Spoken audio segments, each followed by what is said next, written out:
This week on Worldview, we're coming to you from the United States, where across dozens of campuses like this one, thousands of students are out protesting against the US's policies on Israel and support for Israel and Israel's bombardment of Gaza. The question really being asked is, how soon will these protests end?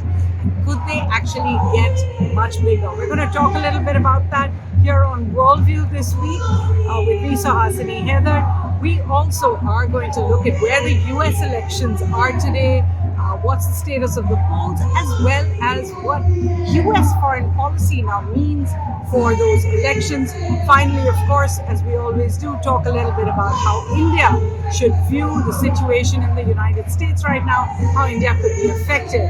Up ahead, I'm also going to speak to a professor at the George Washington University, where I am at present. Remember, this is what is called the U Yard over here. It is covered with tents, with students who have been staying here day and night for weeks now. They've taken over this area. They've put up Palestinian flags as well, covered the statue of George Washington right here in the US Capitol, not even a kilometer away from the White House where the US president is.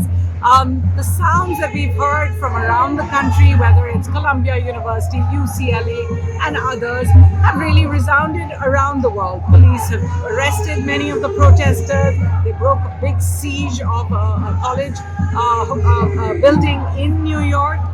Universities have begun to suspend students, expel students, and in some cases cancel their graduation ceremonies entirely. Certainly we're seeing not just the protests, but also many counter-protests at many of these campuses. But essentially this is a situation in the United States that could have an impact on the world as the protests get larger.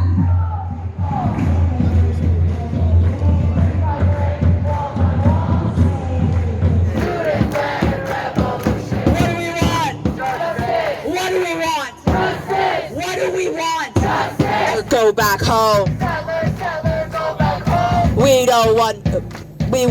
Palestine is ours alone. Palestine is ours alone. Settler, go back home. Settler, go back home. Palestine is ours alone. Palestine is ours alone. Our lovely students in here sat outside and painted this banner together as a response to Rafah, as a thank you and as a promise that we will continue to stay steadfast for them, and we will not leave until we are physically removed.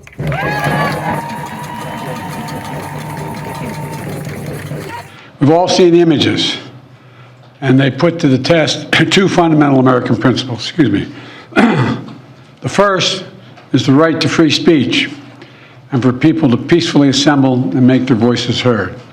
The second is the rule of law. Both must be upheld. We are not an authoritarian nation where we silence people or squash dissent. The American people are heard. In fact, peaceful protest is in the best tradition of how Americans respond to consequential issues. But neither are we a lawless country.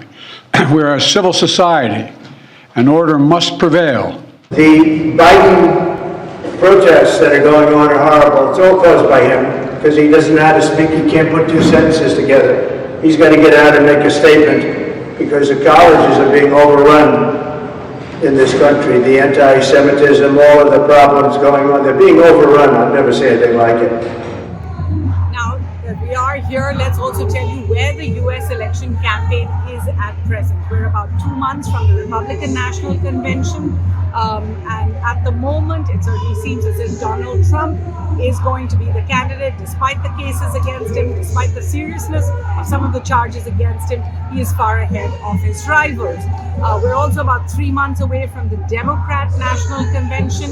And Joseph Biden, despite concerns about his health, despite concerns about his age, is again the candidate. So what it looks like very much is a rematch from 2020.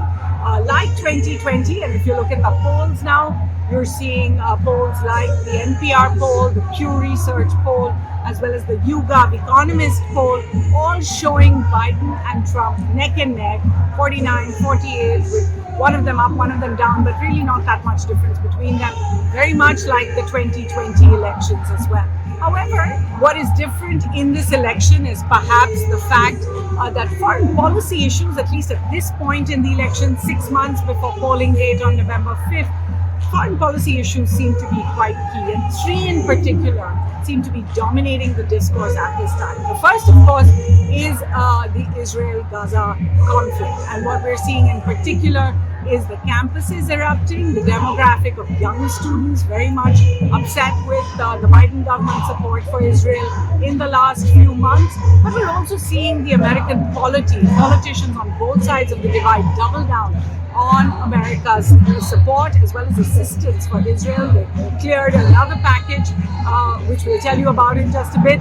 And of course, unconditional support for Israel is really like a bedrock of US foreign policy. It includes military transfers during the conflict, US vetoes of any UN Security Council resolution that criticizes Israel.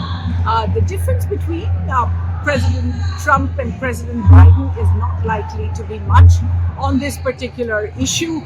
And in fact, it's leading to a certain amount of voter cynicism. We spoke to some students and asked them really if elections were held today, particularly given this situation, what would their vote be? Listen. Will you be voting in these elections? I haven't decided yet. Okay, but do you think this would be an issue at all during presidential elections? What would be the issue? The US's support to Israel and the bombardment of Gaza, is that an election issue at all? Yes, of course it is. Yes. Why? Because Democrats and Republicans are claiming they want different things, but based off of their actions, they're not that different. And I think we need like a third party. Okay, interesting. Finally, there are those who say, Israeli students, also Jewish students, who say these protests make them feel uncomfortable. How do you respond to that? There are many Jewish students here, Jewish community members who showed up, and it's clear that they don't feel threatened by us. We're peacefully protesting. We're not here to harm anyone. We're just here to make our point clear. Now, the second foreign policy issue is that of Russia and Ukraine. And we are seeing some difference between the two candidates here. Between President Biden has just pushed through a $95 billion support package, including support for Ukraine, and is likely to double down on the US's support for Ukraine in that conflict. A Trump administration might actually defer over here. Trump in the past has been seen even praising Russian President Putin. He has talked about how he would make the war come to a close, and is not likely perhaps to be as much in favor of that support packages for the Ukraine. The third issue is immigration. Of course, that is an evergreen issue, but it's become more and more contested in the last few years. Both are now quite tough. Both Trump and Biden are quite tough on the issue of immigration. They put new restrictions on illegal immigrants, increased deportations, decreased many of the visa categories as well. Even so, a Donald Trump administration is likely to be more vocal on that. It may bring back some version of the immigrant ban, the Muslim ban, as well as restart building that wall with Mexico that the Biden administration had defunded. Mr. Biden, in fact, has maintained that America is more open to immigrants than many parts of the world, and even took a dig at India, comparing it to other countries like Russia and China. So given those three big key foreign policy issues, I spoke to a professor at George Washington University. Deepa Ollapally is at the Elliott International Affairs School in Washington, and asked her just how important foreign policy issues had become to this Biden-Trump tussle. Listen. The Gaza issue has ignited their thinking in a way that I don't want to say it's a single issue that's going to become dominant in the election. But when you look at the polls, it shows that 81% or so of young people below 35, they don't like the way that Biden is handling it. Leave aside the protesters. So it is a problem for him. And even if they don't vote for Trump, which that I think that's going too far. But if they simply stay at home, which already young people have a reputation of doing, it can definitely affect him, especially because in some of the swing states, he is close and with Trump. Finally, you do watch both the US and India so closely. The US and India's ties, bilateral ties, have become so much better over the last few years, and they're working on a wide swathe of issues. Even so, the irritants have often been things like the US's concerns on democratic freedoms, crackdowns on protests in India, as well as more recently the issue of a transnational assassination plot in the US with the Panun case. Whether it's Biden or Trump, how do you think India could be affected by the US elections? I think these irritants are not going to go away. But I think the relationship has come to a point where it's consolidated enough that neither side is going to let the relationship get derailed in any significant way. That said, I think Biden has spent 4 years in many ways trying to spend some political capital on building up relations with Mr. Modi and with India, whether it's Ukraine, and kind of getting socialized to the fact that India is going to have a different approach, which is a big deal in the US. So Biden, in some sense, the GE aerospace jet engine transfer of technology, which was a big deal that they got it through Congress. Those kind of things, I think he has expended political capital to get that. But on the other hand, there are other issues where Biden's these sorts of democratic liberal outlook has been an issue for the current government in India.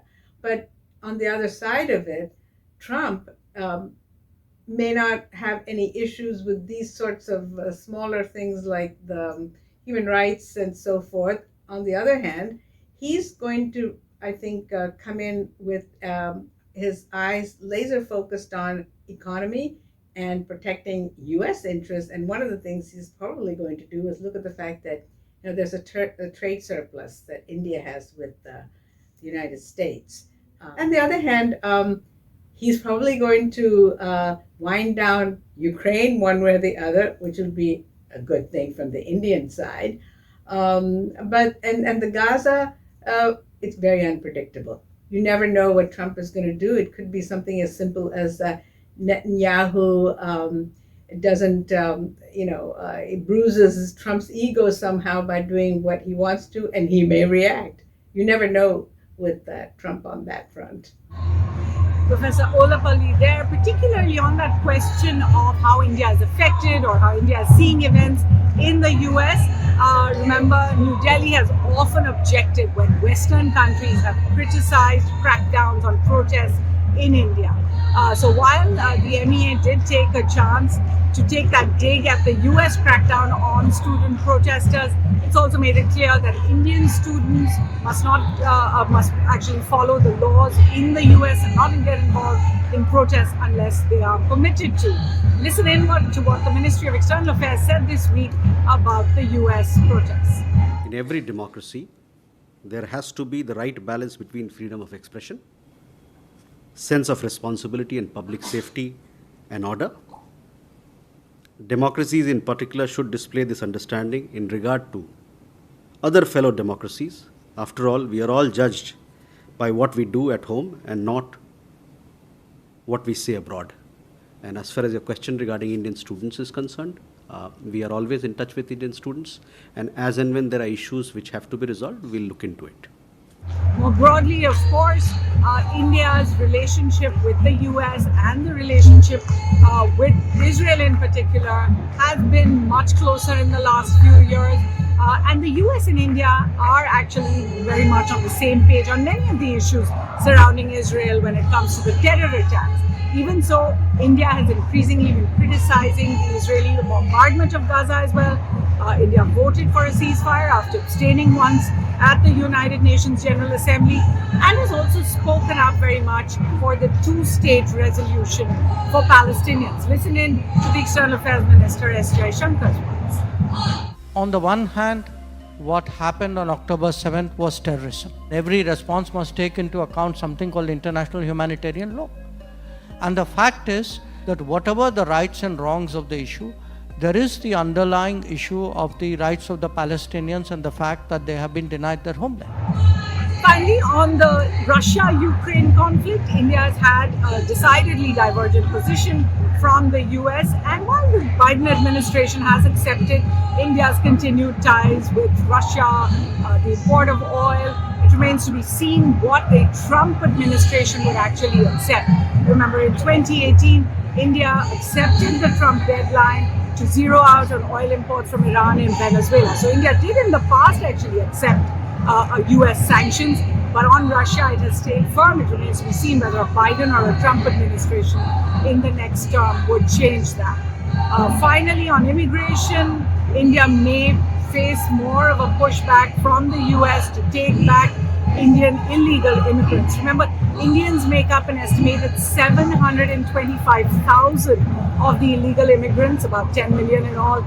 In the US, they are the third largest group, and that's a number that has been increasing. It has been of concern. If the US starts deporting more Indians from the US, that would certainly lead to a different situation in India as well. So given the situation, what's Worldview's take? The US's one-sided support of Israel during the bombardment of civilians and the crackdown of students in the US has certainly taken away from some of its credibility in demanding accountability for Russia, calling for more democratic freedoms in other countries like India.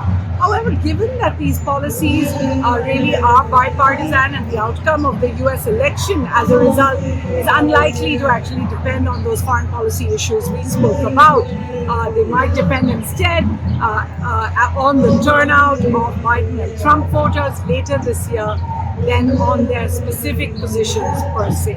And it certainly remains to be seen what impact, if any, the sounds that we're hearing here, the protests that are going out from campuses in the US have not only on the elections, but on the US's relations with the world. That's all we have time for here on Worldview this week. We're coming to you from Washington. I don't have reading recommendations for you this week, but I'll certainly be back with them soon. From the team, thanks for watching.